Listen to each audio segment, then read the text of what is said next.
Hi అండి. ఎప్పుడూ రొటీన్‌గా ఒకేలా కాకుండా ఇలా ఒకసారి ఈ మసాలా పేస్ట్ వేసి చికెన్ కర్రీ చేయండి. చాలా బాగుంటుంది. ముందుగా ఒక ప్యాన్ తీసుకొని దానిలో 1 స్పూన్ పల్లీలు, 2 స్పూన్ల కొబ్బరి, 2 యాలకులు, లవంగాలు, మిరియాలు, అలాగే ఒక 4 జీడిపప్పులు, ఒక గుప్పెడు నువ్వులు వేసి సన్న మంట మీద మీడియం ఫ్లేమ్లో పెట్టుకొని చిన్నగా వేయించుకోవాలి. మసాలాలు ఏవి మాడకుండా. తర్వాత అవి ఒక మిక్సీ జార్లోకి తీసుకొని దాంట్లోనే ఫ్రైడ్ ఆనియన్స్, అలాగే కొత్తిమీర వేసి మెత్తటి ప్యూరీ లాగా పేస్ట్ లాగా చేసి పక్కన పెట్టుకోవాలి. వేరొక కడాయి తీసుకొని దాంట్లో 3 స్పూన్ల ఆయిల్ వేస్తున్నాను. 3 స్పూన్ల ఆయిల్ వేసుకొని దాంట్లోనే మనం సన్నగా తరిగి పెట్టుకున్న ఆనియన్స్ వేసుకోవాలి. మనం బ్రౌన్ ఆనియన్స్ తీసుకున్నాం కాబట్టి కొంచెం ఆనియన్స్ తక్కువ పడతాయి. వేసుకొని దానిలోని చిన్న మంట మీద కొంచెం బ్రౌన్ కలర్ అయ్యేంత వరకు వేయించుకోవాలి. తర్వాత దీనిలో 1 స్పూన్ అల్లం వెల్లుల్లి పేస్ట్ వేసి అల్లం మొత్తం మంచిగా పచ్చివాసన పోయే వరకు వేయించుకోవాలి.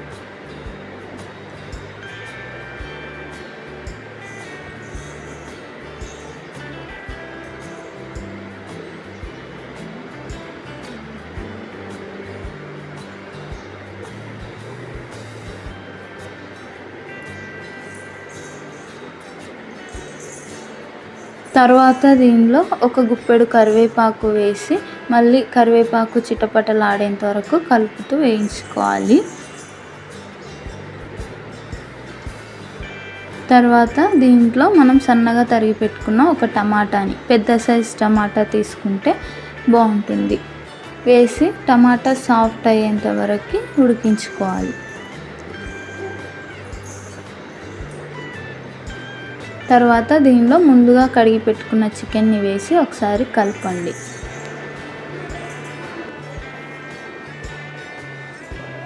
నాకు ఇక్కడ కడాయి చిన్నగా అయిందని చెప్పి వేరే కడాయిలోకి చికెన్ని ట్రాన్స్ఫర్ చేసేసాను. తర్వాత దీంట్లో కొంచెం పసుపు, ఉప్పు, రుచికి సరిపోయినంత ఉప్పు ఇప్పుడే వేసేస్తున్నాను నేను. వేసి ఒకసారి కలుపుకోండి. ఇలా చేయడం వల్ల చికెన్లోని వాటర్ అంతా బయటికి వచ్చి తొందరగా కుక్ అవ్వడానికి ఉంటుంది.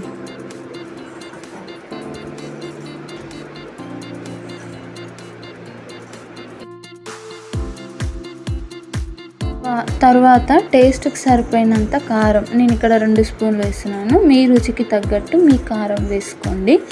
వేసి ఒకసారి ముక్కకి మసాలా అంతా అదే కారం అంతా పట్టేటట్లు చూసుకోండి. ఒకసారి కలిపేసి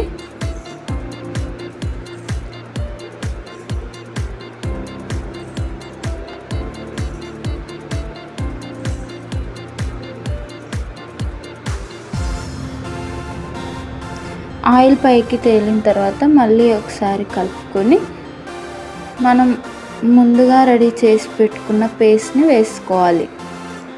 పేస్ట్ని వేసి మొత్తం అంతా కలిసేటట్లు ఒకసారి కలుపుకొని, దీంట్లో ధనియాలు వేయలేదు కదా మనం, దీని ప్లేస్లో ధనియాల పొడిని వేసుకుందాం. నా దగ్గర ధనియాలు లేవు. ధనియాలు ఉంటే మీరు వేయించేటప్పుడే దానితో పాటు ధనియాలు వేసి వేయించి పేస్ట్ చేసుకోవచ్చు. నా దగ్గర ధనియాలు లేక ధనియాల పొడిని వేస్తున్నాను. ఒకసారి అంతా కలిపేసి అలా ఆయిల్ పైకి తేలుతుంటుంది, మసాలా అంతా కుక్ అయ్యి ఆ టైంలో మనకి ఎంత గ్రేవీ అయితే కావాలో అంత వాటర్ని వేసేసుకున్నాం. నేనైతే ఇక్కడ 2 కప్పుల వాటర్ని అయితే వేస్తున్నాను.